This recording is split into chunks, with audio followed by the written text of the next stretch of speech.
Hello everyone, আসসালামু আলাইকুম। Welcome back to my channel. কেমন আছো তোমরা? আশা করছি ভালো আছো। তোমরা দেখছো রোজা রান্নাঘর উইথ ব্লগ। আবারও আমি চলে এলাম তোমাদের মাঝে শীতকালীন ভাজা পিঠা রেসিপি নিয়ে। তো অনেকে একে তেলের পিঠাও বলে থাকে, তো আমরা ছোট থেকেই একে ভাজা পিঠা বলে থাকি। ভিডিওটি স্কিপ না করে শেষ পর্যন্ত দেখতে থাকো, আশা করছি তোমাদের ভালো লাগবে।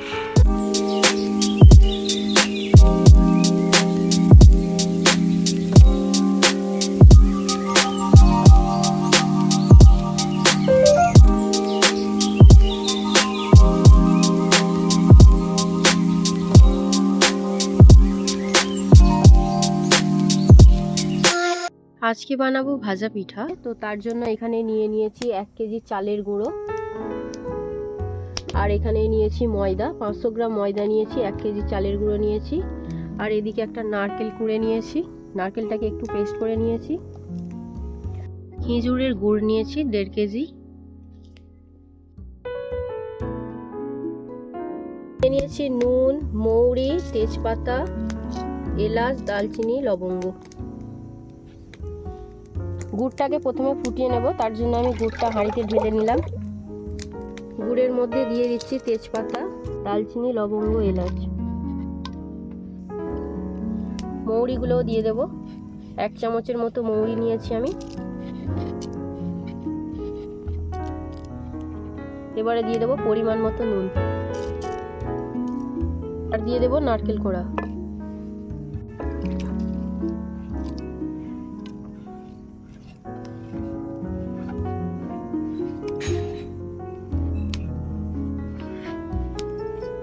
অল্প একটু জল দিয়ে দেব।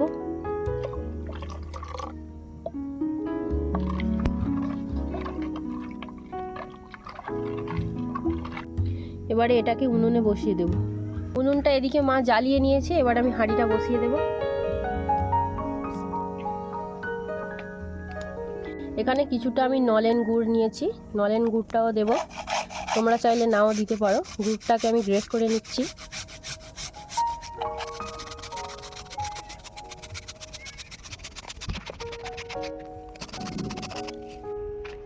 নলেন গুড়গুলো এবারে দিয়ে দেব।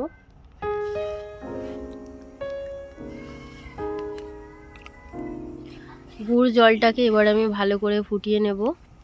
ভালো করে ফোটানো হয়ে গেলে তারপরে আমি নামিয়ে ঠান্ডা করে নেব।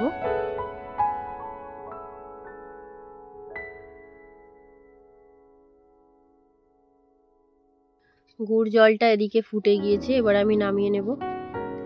গুড় জলটাকে আমি ঠান্ডা করতে দিয়েছি, আর এদিকে কড়াটা বসিয়ে দিলাম। এবারে দিয়ে দিচ্ছি সাদা তেল। যেহেতু এই ভাজা পিঠাগুলো ডুবো তেলে ভাজতে হয়, তার জন্য এখানে আমি 1 কেজি সাদা তেল দিয়ে দিলাম। এখন বাজে 7:30। এখন আমি পিঠা করতে বসছি। আর এই শীতকালে পিঠা খাবো না তাই কখনো হয়? সত্যি বলতে কি, পিঠা খেতে আমার ভীষণ ভালো লাগে, আর বিশেষ করে এই ভাজা পিঠা খেতে আমার খুবই ভালো লাগে। তো আমার মতো কারা কারা আছো যারা ভাজা পিঠা খেতে ভালোবাসো, অবশ্যই তারা কমেন্টে জানাবে। আর এই শীতকাল মানে বাঙালিদের ঘরে ঘরে পিঠা হবে না, সেটা কখনোই হতে পারে না। উত্তর দিক থেকে হাওয়া বইছে, ভীষণ ঠান্ডা। তো আমিও সোয়েটার পরে নিয়েছি। এখন তো পিঠা করতে বসবো, কখন উঠবো তার কোনো ঠিক নেই।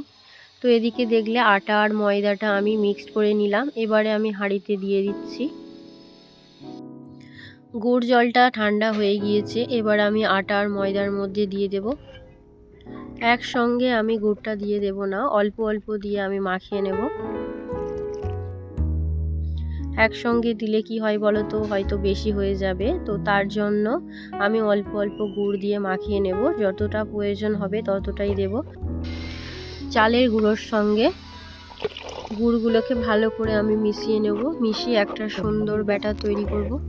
ব্যাটারটাকে আমি ভালো করে রেডি করে নিয়েছি।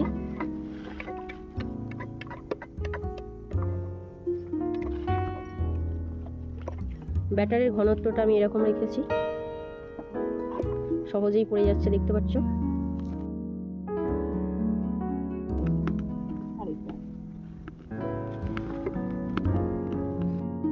তেল গরম হয়ে গিয়েছে, এবার আমি পিঠাগুলো ভেজে নেব। দেখছো কত সুন্দর পিঠেটা ফুলেছে।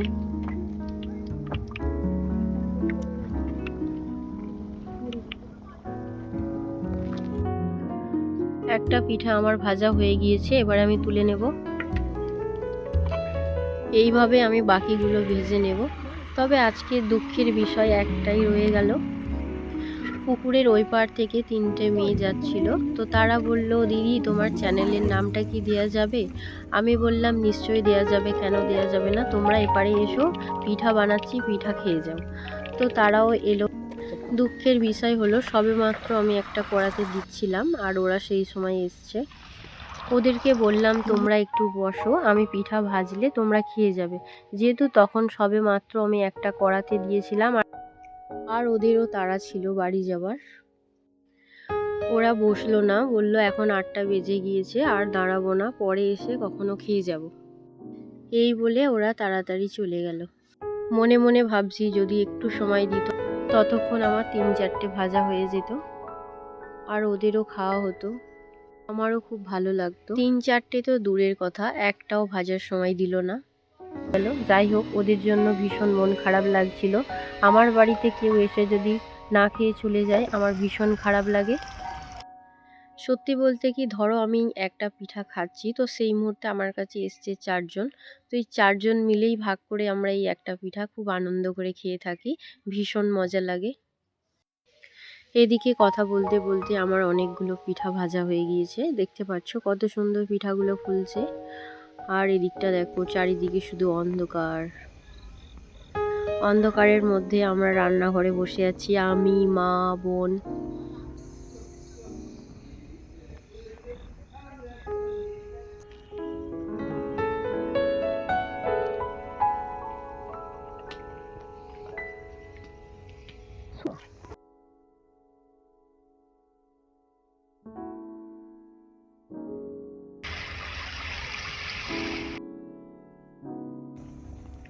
কি করছো? কি খাচ্ছো? কে দিয়েছে? হ্যাঁ, আমি দিয়েছি না তুমি নিয়ে পালিয়ে গেছো? ঠিক করে বলো, কেমন খেতে হয়েছে? দারুণ খেতে হয়েছে।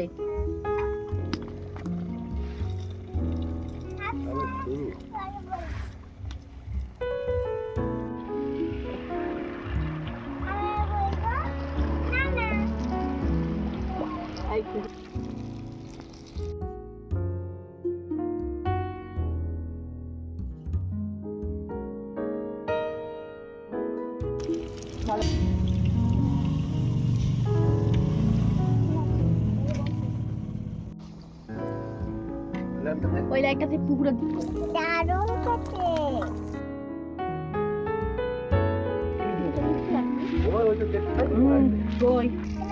ওখানে বসো না, এদিকে ভিতরে চলে এসো। কি খাচ্ছ? পিঠে খাচ্ছ? এই পিঠের নাম কি বলো তো? বলো আমি প্রথম খাচ্ছি, আমি এখন ছোট।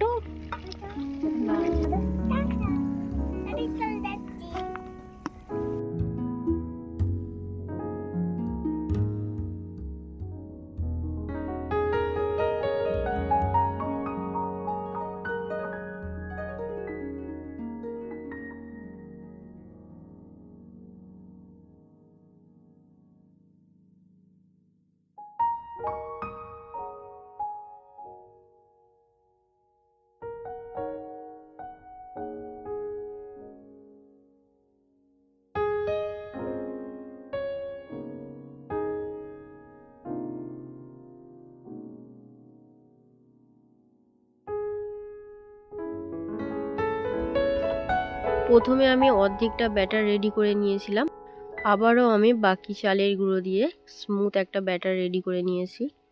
দেখতে পাচ্ছ কত সুন্দর স্মুথ ব্যাটারটা হয়েছে। এক হাঁড়ি পিঠা এদিকে বানানো হয়ে গিয়েছে, আবারও মনে হয় এক হাঁড়ি পিঠা হয়ে যাবে।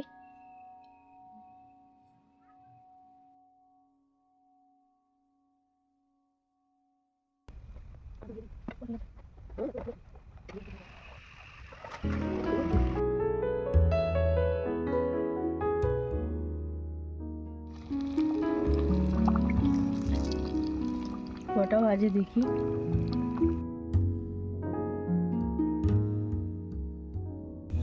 এখন বাজে 9টা 43। দেখতে পাচ্ছ এখন এখনও আমার পিঠা করা শেষ হলো না, আর কিছুটা বাকি আছে। সেই সন্ধ্যাবেলা বসেছি, তো রাত 10টায় মনে হয় কমপ্লিট হবে। এদিকে রাত 10টা বেজেও গিয়েছে, আমার পিঠা বানানো কমপ্লিট হয়ে গিয়েছে।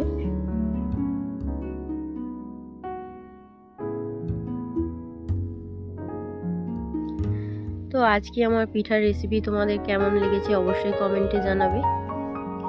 আজকের রেসিপি যদি তোমাদের ভালো লেগে থাকে, লাইক কমেন্ট শেয়ার সাবস্ক্রাইব করে আমার পাশে থেকো।